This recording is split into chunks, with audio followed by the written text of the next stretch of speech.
Hey guys, today I'm going to show you how to change the Serpentine belt or the accessory belt on this 2017 Hyundai Accent with the 1.6 liter GDI engine. If this video is helpful, can you smash that thumbs up button and leave a comment down below for the YouTube algorithm? Really helps out a lot.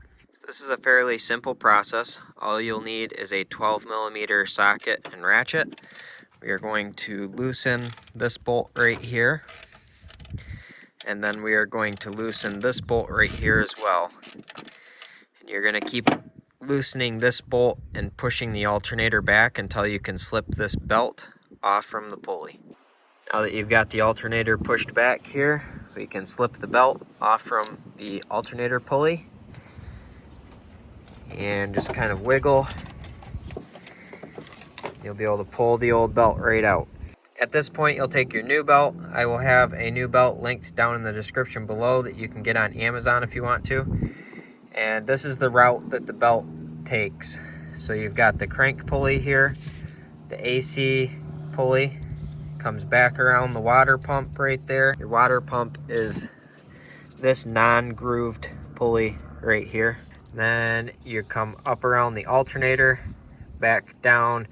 It just barely touches that idle pulley, which is this pulley right here, and then comes back down around the crank.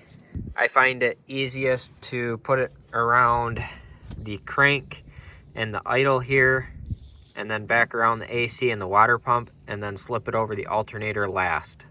So now that we've got it routed correctly in all the other areas, we can take it and pull it back over top of the alternator pulley here.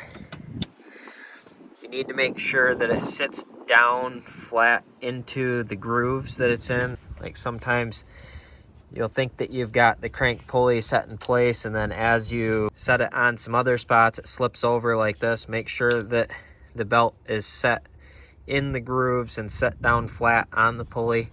You need to make sure that it's sitting flat in all of the grooved pulleys. So that's the crank pulley, the air compressor pulley, and the alternator pulley.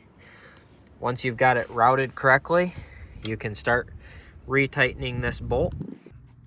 Once you've got this belt nice and tight, you can tighten this bolt back up. After you drive this for a little while, you might want to come back out here and check the tension on the belt again. It may stretch a little bit and you might need to tighten it up a little bit. I hope you found this video helpful. If you did, smash that thumbs up button. Leave a comment down below for the YouTube algorithm. Thank you for watching and have a good one.